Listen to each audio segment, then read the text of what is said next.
जी नमस्कार, मैं हूं राज पाठक और आप देख रहे हैं बुलेट न्यूज टीवी। देखिए, बिहार विधानसभा का चुनाव नजदीक है, इसे लेकर के अब क्षेत्र में लगातार हम जा रहे हैं, क्षेत्र की जनता से भी आपको रूबरू करा रहे हैं। लेकिन इस बीच चुनावी समीकरण, विधानसभा के समीकरण को समझेंगे। कैंडिडेट कई हैं, सीट एक है, इसमें कौन कहां से लड़ेगा, इस पर लड़ाई जारी है।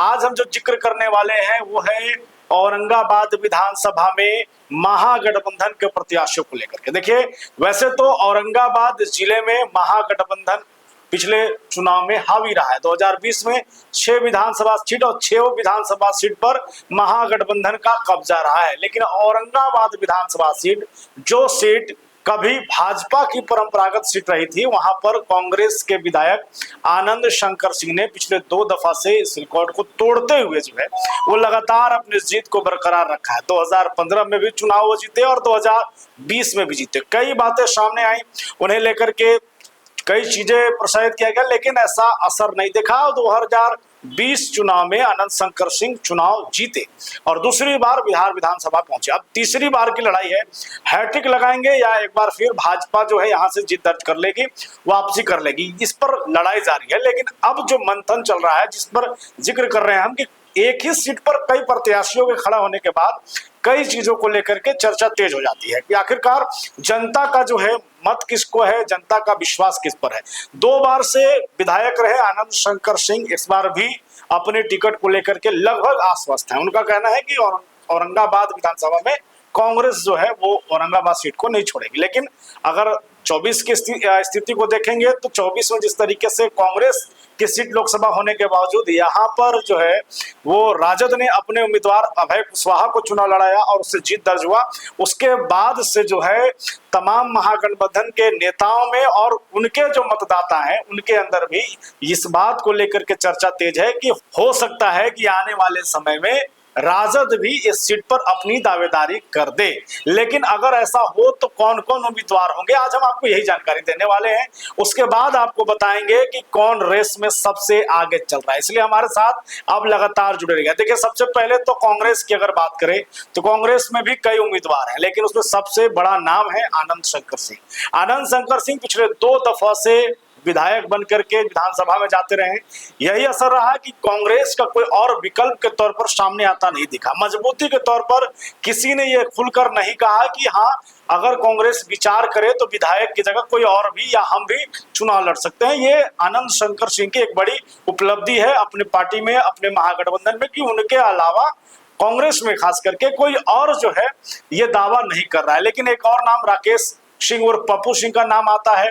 पिछले दफा भी उनका नाम टिकट को लेकर के सामने आया था और इस बार भी उनकी नाम की चर्चा है। लेकिन आनंद शंकर सिंह की विधायकी रहते हुए जो उन्होंने काम किया है या क्षेत्र में जिस तरीके से रहे, उसका असर यह है कि कांग्रेस में एक बड़े नाम के तौर पर, प्राथमिकता के तौर पर आनंद शंकर सिंह का ही नाम है। लेकिन अगर 2024 का समीकरण बनता है, राजद अगर फिर से एक बार औरंगाबाद विधानसभा सीट को अपने कब्जे में ले, देखिए भाजपा अगर शहर की सीट को, सदर की सीट को अपने साथ जोड़ने की कोशिश करती है तो राजद भी ये चाहता है कि शहर सदर की जो सीटें हैं उस पर हमारा आदमी हो, हमारा कैंडिडेट हो। और ऐसे में अगर औरंगाबाद सीट पर विधानसभा में अगर दावेदारी राजद करती है तो कौन कौन उम्मीदवार हो सकते हैं। देखिए, रेस में कई हैं, लेकिन सबसे पहला जो नाम सामने आता है वो है अनिल कुमार यादव। अनिल यादव जो पिछले बार 2020 में चुनाव लड़े, अभी जिला पार्षद भी हैं और राजद के नेता के तौर पर भी जाने जा रहे हैं।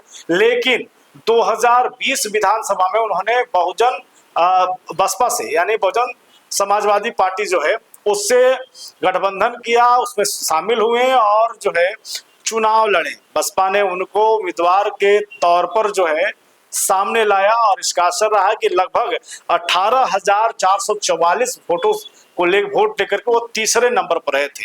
और ये असर भी है कि कांग्रेस विधायक को यहाँ पर स्ट्रगल करना पड़ा था। अगर जीत की आंकड़ों को देखेंगे तो महज 2500 से 3000 के बीच में ही ये जीत का आंकड़ा था। यानी 2020 का चुनाव इतना आसान नहीं था कांग्रेस विधायक के लिए, क्योंकि तीसरे नंबर पर अनिल यादव ने बसपा से टिकट लेकर अपनी उम्मीदवारी किया और उम्मीदवारी के बाद उन्होंने 18,000 से अधिक वोट काटे। इस वजह से राजद में होने की वजह से उनका नाम सबसे पहले चल रहा है, उन्होंने अपनी ताकत भी दिखाई है। और अगर राजद विकल्प के तौर पर देखेगा अगर औरंगाबाद सीट को, तो उनकी दावेदारी भी यहाँ पर बन रही है। वहीं पर दूसरे नंबर पर है इंजीनियर सुबोध कुमार सिंह। नंबर की पर ध्यान मत दीजिएगा, नंबर इसलिए नहीं बता रहे, नंबर नहीं है, सब लिस्ट में है, सभी अपनी अपनी जगह पर अपनी दावेदारी को लेकर मजबूती दिखा रहे हैं। इसलिए हम आपको बता रहे हैं कि इंजीनियर सुबोध कुमार सिंह भी टिकट की इस रेस में है, और रेस में है कि इन्होंने जो है साफ तौर पे कहा है कि इस बार 24 का समीकरण तय है। 24 में भी कांग्रेस नहीं सोच रही थी कि वो सीट चला जाएगा, 25 की स्थिति भी होगी, तो इसके सबसे पहले प्रबल दावेदार के तौर पर इंजीनियर सुबोध कुमार सिंह है। उनका कहना है कि उनका जो है राजद से बहुत पुराना जुड़ाव रहा है, जब राजद नहीं था उससे पहले से लगातार है। अब यहाँ तक कि उनकी सबसे बड़ी ताकत यही है कि चाहे कोई भी औरंगाबाद में चुनावी समीकरण, जातीय समीकरण को अगर आप देखेंगे तो राजपूत जाति से आने की वजह से इंजीनियर सुबोध कुमार सिंह राजद से लगातार जुड़े हैं, जबकि राजपूतों को लेकर के एनडीए में ज्यादातर हो रहता है कि फॉरवर्ड वोट जो है, स्वर्ण वोटर जो है वो एनडीए को सपोर्ट करते हैं। लेकिन ऐसे में राजद की तरफ से इंजीनियर सुबोध कुमार सिंह ने औरंगाबाद में राजद का झंडा उठाया है और सालों से उठाए रहे हैं, चाहे 2015 को देखे, 2020 विधानसभा को देखे, उस समय भी जो है ये इनके नाम की चर्चा तेज थी। लेकिन उसके बावजूद जब पार्टी ने टिकट नहीं दिया या दावेदारी नहीं किया, तो फिर इन्होंने जो है पार्टी को नहीं छोड़ा, लगातार पार्टी में जुड़े रहे। इसलिए इनकी दावेदारी है, ये मजबूती के तौर पर राजद के लिए औरंगाबाद में खड़े रहे हैं, उनका झंडा लेकर खड़े रहे।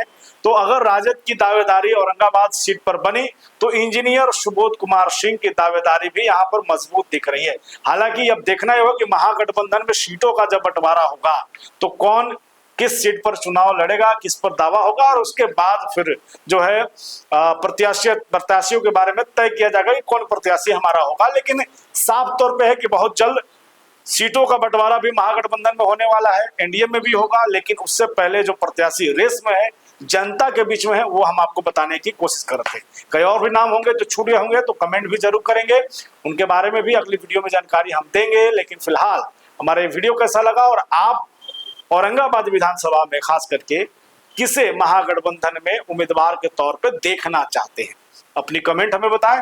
बहुत बहुत धन्यवाद।